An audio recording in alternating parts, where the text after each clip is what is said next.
Okay, so we live in this world, right? And it often feels like it's just designed to pull us down. There's constant noise, daily stress, this endless stream of challenges. It's easy to feel overwhelmed, Right. to lose sight of the good stuff. But here's a thought. What if positivity isn't just like a personality trait? What if it's actually a skill? Something you can build, practice, rely on, even when things feel really heavy. That's really what we want to dive into today. How do we actually build positivity as a practice? Unlock its power through, intentional, everyday mindset shifts. You've really nailed a key point there. It absolutely is a habit, much more than just a fixed trait. And it's definitely not about pretending problems don't exist or being falsely cheerful all the time. No, it's more about how you choose to respond, how you frame things in your mind, and importantly, what information you let in, what you consume, like building muscle. It takes intention, practice, definitely patience. We're essentially talking about creating new neural pathways, literally training your brain to lean towards optimism. That idea, building neural pathways, that feels really empowering, doesn't it? Like we have real agency here. So what we're going to explore now are 10 steps, actionable steps, grounded in practice and some interesting science to help you start building that positive habit bit by bit.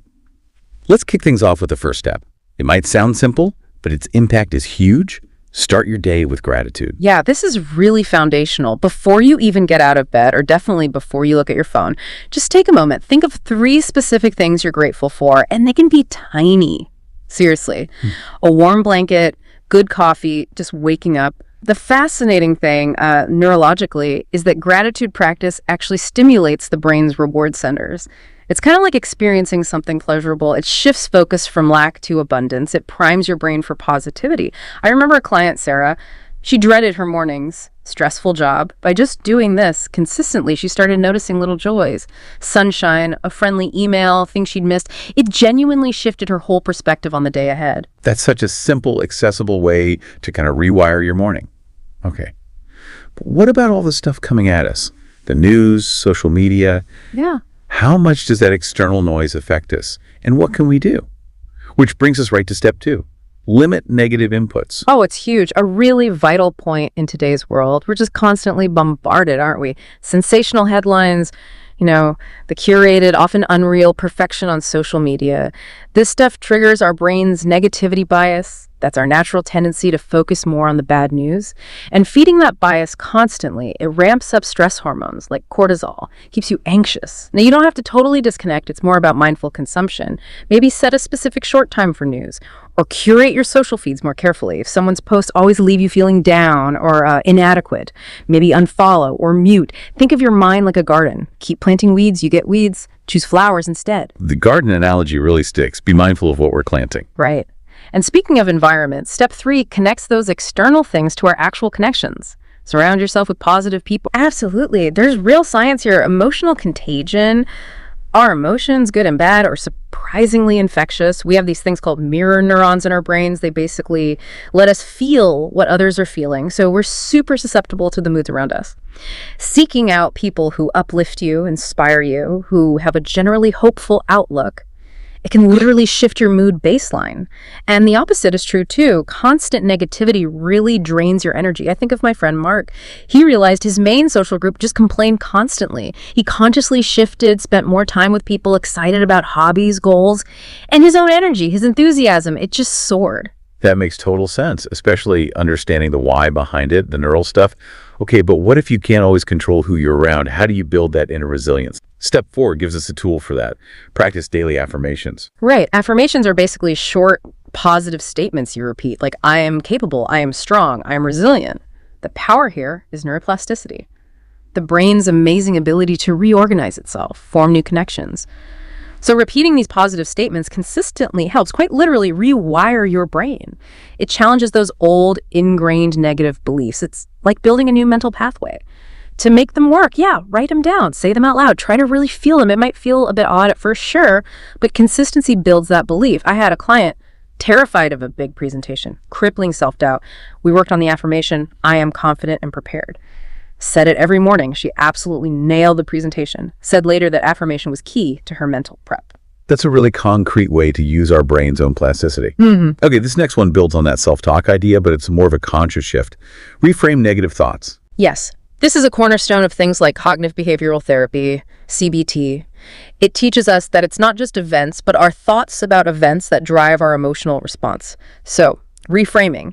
It's about consciously challenging those negative interpretations, swapping them out. For example, instead of I failed, try I learned a valuable lesson. Or swap this is impossible for okay, this is challenging, but I can figure out a way. It's not denial, it's choosing a more empowering lens. It shifts you from feeling like a victim to feeling capable, resourceful. I had a friend who always used to say, I'm just so unlucky. He practiced reframing, started catching himself saying this challenge is an opportunity to grow. It changed his whole approach to setbacks. Seriously. That's such a critical skill, isn't it? Moving from just reacting to actively interpreting. Okay, step 6 pivots towards doing. Focus on solutions, not problems. Right, because it's so easy to get stuck just dwelling on the problem, right? Going round and round. That loop activates the amygdala, the brain's fear center, keeps us anxious. This step is about shifting your energy, your brain power, towards finding answers. That activates the problem-solving parts of your brain, the prefrontal cortex. So instead of just analyzing what's wrong, ask, what's one small thing I can do right now to make this better? Or what resources do I actually have? It's proactive. It stops you feeling overwhelmed, like cleaning a messy room. Don't stare at the whole disaster. Just pick one corner and start there. Momentum builds. Action-oriented. I like that. Okay, step 7 is something we often push aside, but it's vital. Take care of your body. Sleep, food, movement. Oh, absolutely non-negotiable. Your physical state and mental state are totally intertwined. Good sleep regulates stress hormones like cortisol and mood neurotransmitters. Healthy food, it feeds your gut microbiome, which talks directly to your brain. The gut-brain axis, it's real.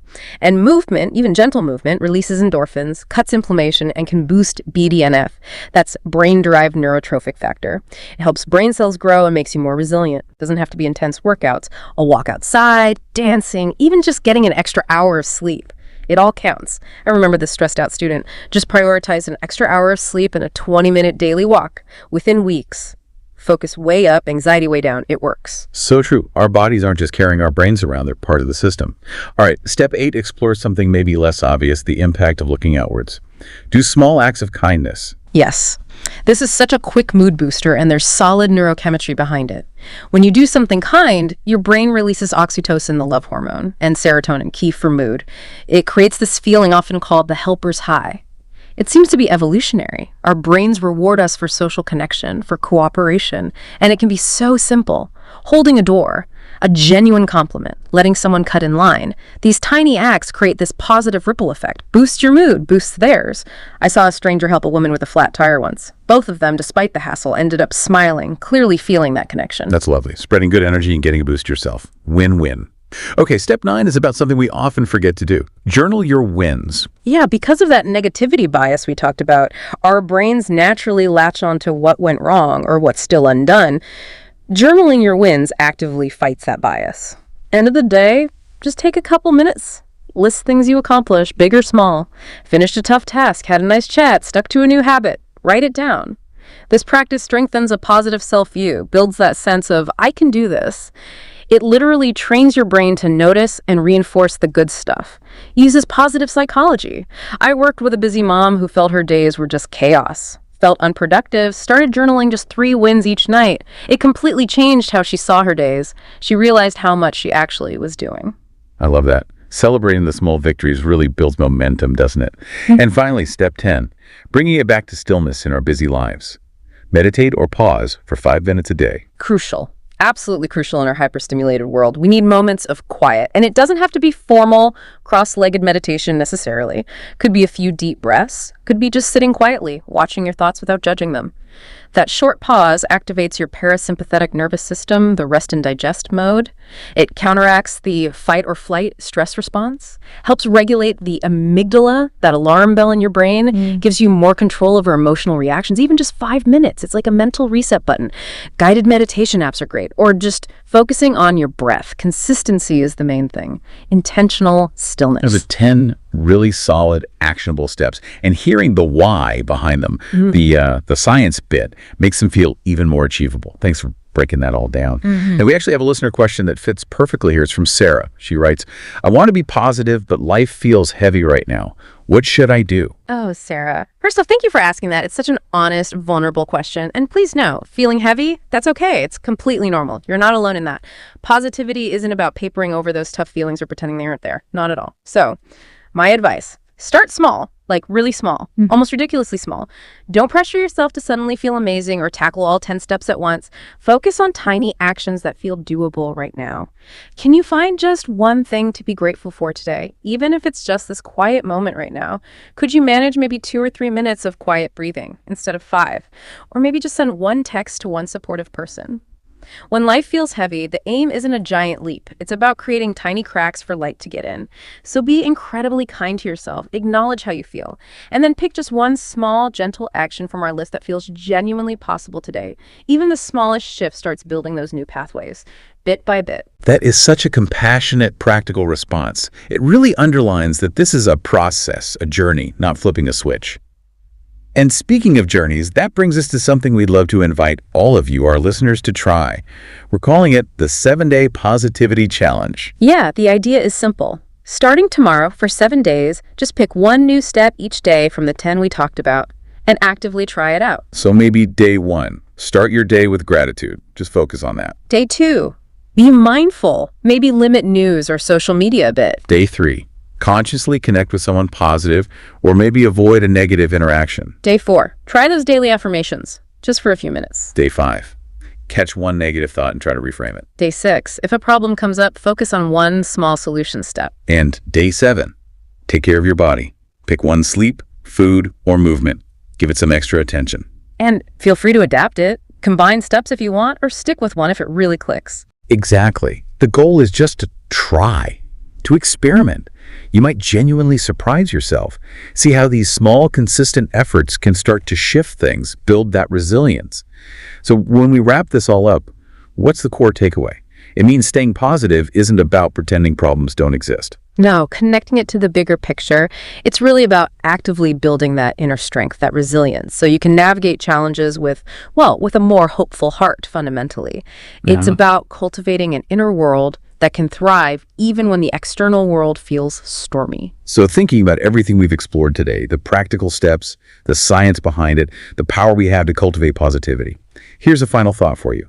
What's one single tiny action you can commit to taking today to begin your own intentional practice?